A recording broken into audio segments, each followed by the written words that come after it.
1 year ago, I did not know what my life would look like on the other side of my bladder eviction. Hello, and welcome back to Leaks, Laps, and Life with Urostomy. I'm your host, Dawn. And if you are new here, this podcast is all about real life after bladder removal. The good, the messy, the funny, and everything in between. Before we dive in, I want to gently remind you that I am not a medical professional. Please always speak with your surgeon or medical team about decisions regarding your own care. My goal here is simply to create a safe space to laugh, learn, and feel a little less alone. I am sharing my lived experience from my own urostomy journey and also from my husband Alex's neobladder journey. Because bladder-free living comes in many forms, from leak disasters to travel hacks, from emotional hurdles to unexpected victories. Thank you for being here. It tells me you showed up on purpose, and that means more than you know. 1 year ago, I did not know what my life would look like on the other side of my bladder eviction. I had no idea what normal would be. I didn't know what I'd be able to do or not to do. And if I'm being honest, I wasn't totally convinced things were going to feel good again. But here I am, 1 year in. And today I want to talk a little bit about what that actually looks like. The good, the messy, the oopses, and all of it. Let's begin with the day of surgery. Honestly, it was rather hysterical. I remember when it was getting close to time for me to go into the operating room. They had already given me the drugs to knock me out, but of course they hadn't quite kicked in yet. And of course I had to go to the bathroom again. As I got up and was moving towards the bathroom with all the IVs attached and my little wheelie cart, I saw Dr. Wilson coming down the hall. And not thinking, I ran towards her and gave her a huge hug and thanked her for doing this surgery. But what I didn't realize was that in the process, I had ripped out one of the IVs out of my arm, and there was blood spurting all over the floor and on me. And Dr. Wilson was like, "Oh, calm down, it's okay." She signaled to the nurse to quickly guide me into the bathroom. And I vaguely remember singing, "Ding dong, the bitch is gone," which she wasn't yet, but of course I was referring to my bladder. And I remember being in the bathroom, the nurse helping me get cleaned up, and then getting back into that bed, and Alex saying, "I love you," and then I woke up about 6.5 hours later. When I woke up, Alex had a really concerned look on his face. I barely remember asking him, "Did everything go okay?" And he was like, "Well, not exactly, but Dr. Wilson worked her magic and you were all good." Apparently, the 2.5-hour surgery turned into a 5.5-hour surgery, and what was supposed to be a few small incisions turned into one very large incision. My body creates scar tissue like it's training for the Olympics, and Dr. Wilson was not able to get the robotic arms into my abdomen, so she had to go old school. She spent a couple hours clearing the scar tissue before she could even start the actual surgery. Now, the first week I was supposed to be in the hospital for 4 days. I was there for 8. My intestines decided they were on vacation, and instead of taking me into surgery again, they decided to insert an NG tube through my nose to drain my stomach because things were not moving. 5 days later, my digestive system finally woke up and rejoined the party.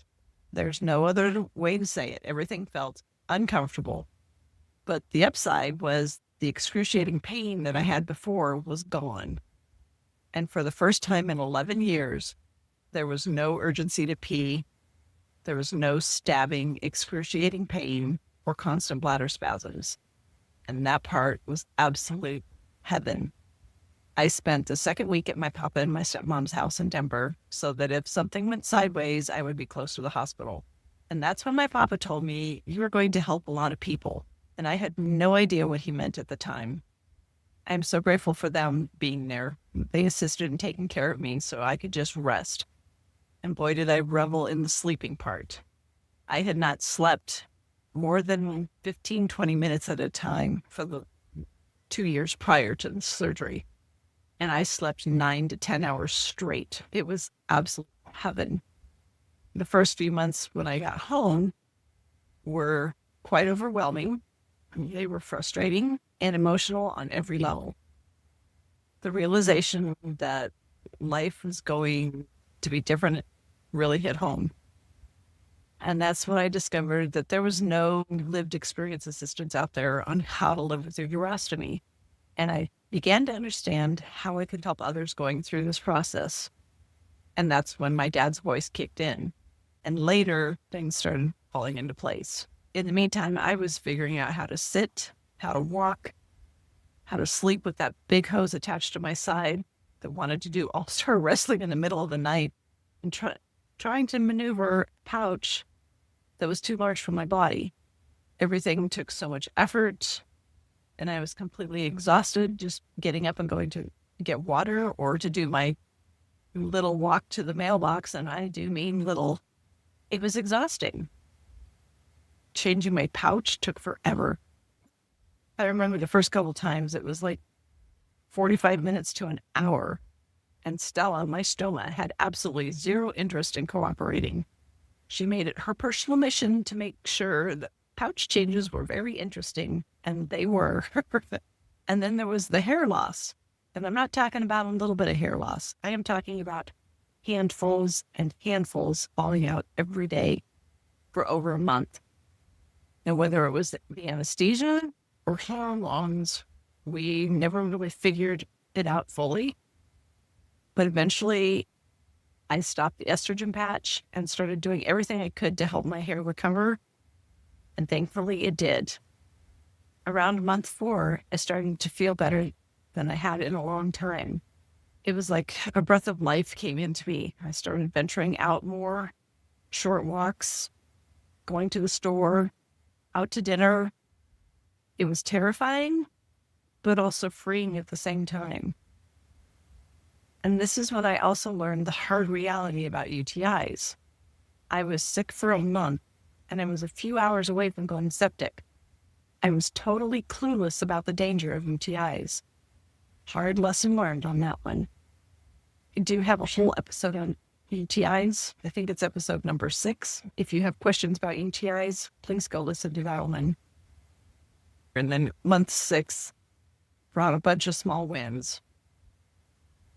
It was one of the first times when I left the house, I didn't feel completely on edge the whole time I was out there. I wasn't dreading having my pouch leak. It finally began to feel somewhat normal, I guess is the way to explain it. And I felt like engaging in activities other than just sitting and resting and walking. And that was also the month that I think I finally came out of the depression that I had been in and was figuring out how to deal with the emotional side of the surgery, because that was really hard. I didn't want to talk to anybody. I didn't want to see people.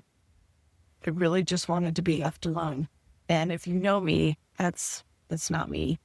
Month 8 was a big one. It was the first time I had sprung a leak, and instead of panicking, I handled it and then went on about my day like it was nothing. And honestly, one of the biggest milestones was the first time I forgot about the fact that I was even wearing a pouch. And then I realized, wow, this is becoming normal. And then there's, of course, the oops moments. Oh, yes, there were plenty of those. Horrible timing, Stella. Thank you so much for the challenges. Like the time I sprung a leak when I was driving, pulled over to a gas station bathroom. And of course, it was gross. There was no counter space.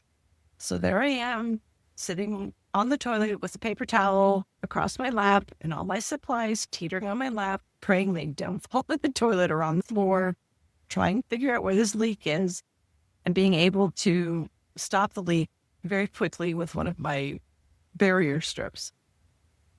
And then I was able to pack up all my supplies and get back on the road.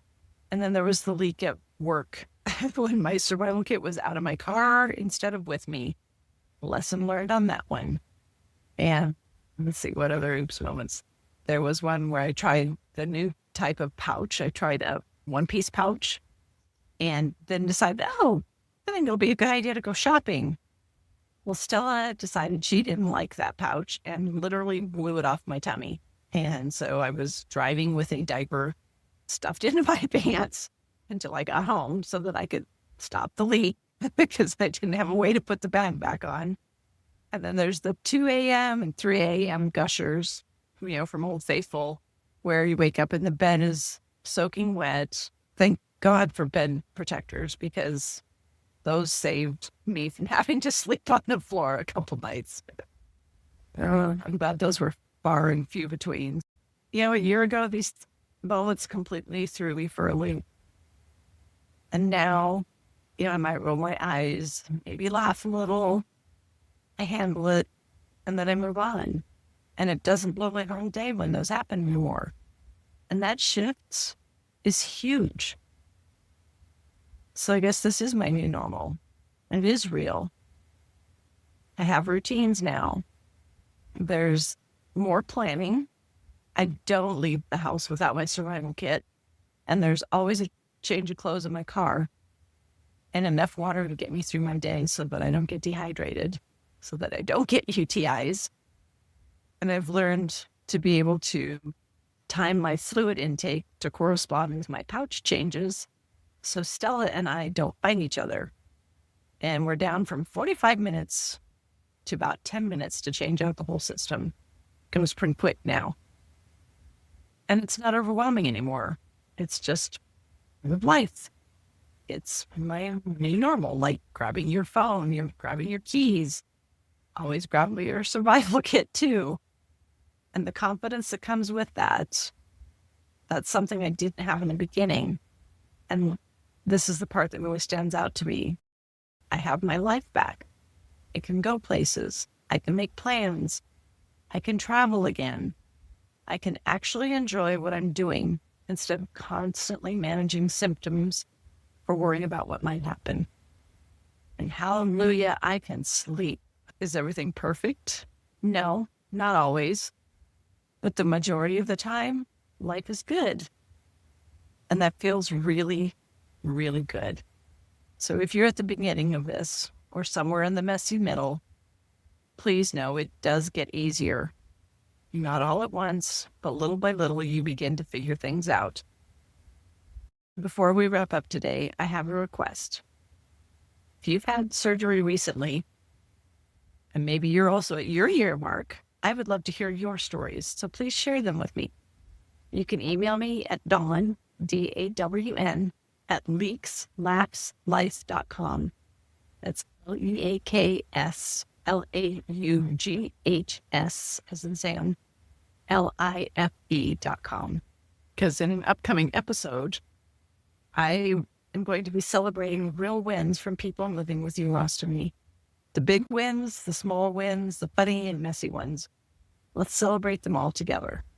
If you have questions, there's also my book that I just released, Leaks, Laughs, and Life with a Urostomy, a handbook, and my plot twist journal that goes along with it. They're both available on Amazon, and they have lots of information in them to help you make it through this journey a little bit easier. So thank you for joining me today on Leaks, Laughs, and Life with Urostomy.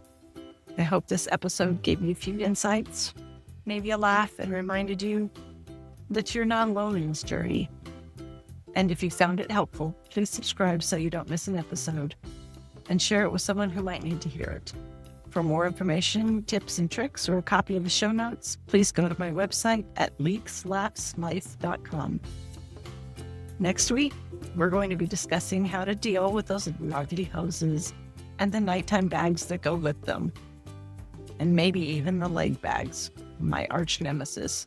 And until then, take care of yourself, be gentle with your body, and remember, this journey has its share of leaks, plenty of laughs, and a whole lot of light.